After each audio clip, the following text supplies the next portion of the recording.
New York city ਦੇ ਜਿਹੜੇ ਨਵੇਂ ਚੁਣੇ ਹੋਏ ਮੇਅਰ ਹੈਗੇ ਮਮਦਾਨੀ, ਉਹਨਾਂ ਨੇ ਇਹ ਕਿਹਾ ਵੀ 9% 9.5% ਜਿਹੜਾ ਪ੍ਰੋਪਰਟੀ ਟੈਕਸ ਆ, ਉਹ ਵਧੂਗਾ ਤੇ ਜੇ ਜਿਹੜਾ ਅਮੀਰਾਂ ਦੇ ਉੱਤੇ ਟੈਕਸ ਲਾਣਾ ਆ, ਉਹ ਪਾਸ ਨਾ ਹੋਇਆ। ਕਿਉਂਕਿ ਬਜਟ ਦਾ ਗੈਪ $5.4 ਬਿਲੀਅਨ ਘਾਟੇ ਵਾਲਾ ਹੈਗਾ ਆ। ਕਹਿੰਦੇ ਵੀ ਐਲਬਨੀ ਜੋ ਟੈਕਸਸ ਨੂੰ ਰੇਜ਼ ਕਰੂਗਾ, ਖਾਸ ਕਰਕੇ ਜਿਹੜੇ ਰਿਚੈਸਟ ਨਿਊਯਾਰਕਰਸ ਹੈਗੇ ਉਹਨਾਂ ਨੂੰ। ਤੇ ਕਹਿੰਦੇ ਭਈ ਸਿਟੀ ਜੇ ਨਾ ਹੀ ਨਹੀਂ ਪਾਸ ਹੁੰਦਾ ਤੇ ਫਿਰ ਲੋਕਾਂ ਦੇ ਪ੍ਰੋਪਰਟੀ ਟੈਕਸ ਨੂੰ ਇਨਕਰੀਜ਼ ਕਰੂਗੇ first time since 2000। City council ਜੋ ਆ 3.7 ਬਿਲੀਅਨ ਡਾਲਰ ਜਨਰੇਟ ਕਰਦਾ ਹੈ ਪ੍ਰੋਪਰਟੀ ਟੈਕਸ ਤੋਂ। ਤੇ ਗਵਰਨਰ ਕੈਥੀ ਹੋਚਲ ਜੋ ਉਸ ਏਰੀਆ ਨੂੰ ਵੀ ਰਿਪਰੈਜ਼ੈਂਟ ਕਰਦੇ ਆ, ਪਲੱਸ ਗਵਰਨਰ ਹੈਗੇ ਆ ਪੂਰੀ ਪੂਰੀ ਸਟੇਟ ਦੇ। ਜੀ ਤੇ ਉਹਨਾਂ ਨੇ ਇਹ ਕਿਹਾ ਵੀ ਸਾਡੀ ਪਹਿਲੀ ਆਪਸ਼ਨ ਤਾਂ ਉਹੀ ਆ ਵੀ ਜਿਹੜੇ ਰਿਚ ਬੰਦੇ ਉਹਨਾਂ ਨੂੰ ਟੈਕਸ ਲਾਇਆ ਜਾਵੇ। ਸੋ ਦੂਜੀ ਫਿਰ ਪੋਰਸ਼ਨ ਉਹੀ ਹੋਊਗੀ ਵੀ ਜਿਹੜਾ ਪ੍ਰੋਪਰਟੀ ਟੈਕਸ ਆ ਉਸ ਨੂੰ ਵਧਾਇਆ ਜਾਵੇ। ਕਹਿੰਦੇ ਵੀ ਐਲਬਨੀ ਇਸ ਗੱਲ ਨਾਲ ਐਗਰੀ ਨਹੀਂ ਕਰਦਾ ਵੀ ਜਿਹੜੇ ਅਮੀਰ ਆ ਉਹਨਾਂ ਨੂੰ ਜਿਹੜਾ ਟੈਕਸ ਲਾਇਆ ਜਾਵੇ, ਖਾਸ ਕਰਕੇ ਜਿਹੜੇ ਨਿਊਯਾਰਕ 'ਚ ਰਹਿੰਦੇ ਆ। ਮੋਮਦਾਨੀ ਨੇ ਇਹ ਕਿਹਾ ਵੀ otherwise we have to increase taxes in New York city. ਹਾਂ, ਸੋ ਧਮਕੀ ਦੇਤੀ ਹੈ ਇਹਨਾਂ ਨੇ ਕੈਥੀ ਹੋਚਲ ਨੂੰ ਵੀ 9.5% ਪ੍ਰੋਪਰਟੀ ਟੈਕਸ ਵਧਾ ਦੇਣਾ ਹੈ ਜੇ ਤੁਸੀਂ ਅਮੀਰਾਂ ਦੇ ਉੱਤੇ ਟੈਕਸ ਜਿਹੜਾ ਆ ਉਹ ਨਾ ਜਿਹੜਾ ਉਹ ਲਾਇਆ।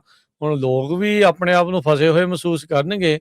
ਉਹ ਕਹਿਣਗੇ ਯਾਰ ਇਹ ਤਾਂ ਕਹਿੰਦਾ ਸੀ ਅਫੋਰਡੇਬਿਲਟੀ ਆਪਾਂ ਕਰਨੀ ਆ, ਤੇ ਹੁਣ ਦੇਖੋ ਚਿਕਨ ਗੇਮ ਖੇਡਦੀ ਜਾ ਰਹੀ ਇੱਕ ਦੂਜੇ ਦੇ ਨਾਲ, ਗਵਰਨਰ ਤੇ ਮੇਅਰ ਦੇ ਦਰਮਿਆਨ, ਜਾਂ ਕੌਣ ਪੱਤੇ ਪਹਿਲੋਂ ਫੋਲਡ ਕਰਦਾ ਆ, ਇਹ ਦੇਖਣ ਵਾਲੀ ਜਿਹੜੀ ਗੱਲ ਰਹੇਗੀ। ਨਿਊਯਾਰਕ ਸਿਟੀ ਦੇ ਜਿਹੜੇ ਨਵੇਂ ਚੁਣੇ ਹੋਏ ਮੇਅਰ ਹੈਗੇ ਮਮਦਾਨੀ, ਉਹਨਾਂ ਨੇ ਇਹ ਕਿਹਾ ਵੀ 9.5% ਜਿਹੜਾ ਪ੍ਰੋਪਰਟੀ ਟੈਕਸ ਆ, ਉਹ ਵਧੂਗਾ ਤੇ ਜੇ ਜਿਹੜਾ ਅਮੀਰਾਂ ਦੇ ਉੱਤੇ ਟੈਕਸ ਲਾਣਾ ਆ, ਉਹ ਪਾਸ ਨਾ ਹੋਇਆ। ਕਿਉਂਕਿ ਬਜਟ ਦਾ ਗੈਪ $5.4 ਬਿਲੀਅਨ ਘਾਟੇ ਵਾਲਾ ਹੈਗਾ ਆ। ਕਹਿੰਦੇ ਵੀ ਐਲਬਨੀ ਜੋ ਟੈਕਸਸ ਨੂੰ ਰੇਜ਼ ਕਰੂਗਾ, ਖਾਸ ਕਰਕੇ ਜਿਹੜੇ ਰਿਚੈਸਟ ਨਿਊਯਾਰਕਰਸ ਹੈਗੇ ਉਹਨਾਂ ਨੂੰ। ਤੇ ਕਹਿੰਦੇ ਵੀ ਸਿਟੀ ਜੇ ਨਾ ਹੀ ਨਹੀਂ ਪਾਸ ਹੁੰਦਾ ਤੇ ਫਿਰ ਲੋਕਾਂ ਦੇ ਪ੍ਰੋਪਰਟੀ ਟੈਕਸ ਨੂੰ ਇਨਕਰੀਜ਼ ਕਰੂਗੇ first time since 2000। City council ਜੋ ਆ 3.7 ਬਿਲੀਅਨ ਡਾਲਰ ਜਨਰੇਟ ਕਰਦਾ ਹੈ ਪ੍ਰੋਪਰਟੀ ਟੈਕਸ ਤੋਂ। ਤੇ ਗਵਰਨਰ ਕੈਥੀ ਹੋਚਲ ਜੋ ਉਸ ਏਰੀਆ ਨੂੰ ਵੀ ਰਿਪਰੈਜ਼ੈਂਟ ਕਰਦੇ ਆ, ਪਲੱਸ ਗਵਰਨਰ ਹੈਗੇ ਆ ਪੂਰੀ ਪੂਰੀ ਸਟੇਟ ਦੇ। ਜੀ ਤੇ ਉਹਨਾਂ ਨੇ ਇਹ ਕਿਹਾ ਵੀ ਸਾਡੀ ਪਹਿਲੀ ਆਪਸ਼ਨ ਤਾਂ ਉਹੀ ਆ ਵੀ ਜਿਹੜੇ ਰਿਚ ਬੰਦੇ ਉਹਨਾਂ ਨੂੰ ਟੈਕਸ ਲਾਇਆ ਜਾਵੇ। ਸੋ ਦੂਜੀ ਫਿਰ ਪੋਰਸ਼ਨ ਉਹੀ ਹੋਊਗੀ ਵੀ ਜਿਹੜਾ ਪ੍ਰੋਪਰਟੀ ਟੈਕਸ ਆ ਉਸ ਨੂੰ ਵਧਾਇਆ ਜਾਵੇ। ਕਹਿੰਦੇ ਵੀ ਐਲਬਨੀ ਇਸ ਗੱਲ ਨਾਲ ਐਗਰੀ ਨਹੀਂ ਕਰਦਾ ਵੀ ਜਿਹੜੇ ਅਮੀਰ ਆ ਉਹਨਾਂ ਨੂੰ ਜਿਹੜਾ ਟੈਕਸ ਲਾਇਆ ਜਾਵੇ, ਖਾਸ ਕਰਕੇ ਜਿਹੜੇ ਨਿਊਯਾਰਕ 'ਚ ਰਹਿੰਦੇ ਆ। ਮੋਮਦਾਨੀ ਨੇ ਇਹ ਕਿਹਾ ਵੀ otherwise we have to increase taxes in New York city. ਹਾਂ, ਸੋ ਧਮਕੀ ਦੇਤੀ ਹੈ ਇਹਨਾਂ ਨੇ ਕੈਥੀ ਹੋਚਲ ਨੂੰ ਵੀ 9.5% ਪ੍ਰੋਪਰਟੀ ਟੈਕਸ ਵਧਾ ਦੇਣਾ ਹੈ ਜੇ ਤੁਸੀਂ ਅਮੀਰਾਂ ਦੇ ਉੱਤੇ ਟੈਕਸ ਜਿਹੜਾ ਆ ਉਹ ਨਾ ਜਿਹੜਾ ਉਹ ਲਾਇਆ।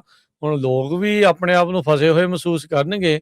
ਉਹ ਕਹਿਣਗੇ ਯਾਰ ਇਹ ਤਾਂ ਕਹਿੰਦਾ ਸੀ ਅਫੋਰਡੇਬਿਲਟੀ ਆਪਾਂ ਕਰਨੀ ਆ, ਤੇ ਹੁਣ ਦੇਖੋ ਚਿਕਨ ਗੇਮ ਖੇਡਦੀ ਜਾ ਰਹੀ ਇੱਕ ਦੂਜੇ ਦੇ ਨਾਲ, ਗਵਰਨਰ ਤੇ ਮੇਅਰ ਦੇ ਦਰਮਿਆਨ, ਜਾਂ ਕੌਣ ਪੱਤੇ ਪਹਿਲੋਂ ਫੋਲਡ ਕਰਦਾ ਆ, ਇਹ ਦੇਖਣ ਵਾਲੀ ਜਿਹੜੀ ਗੱਲ ਰਹੇਗੀ।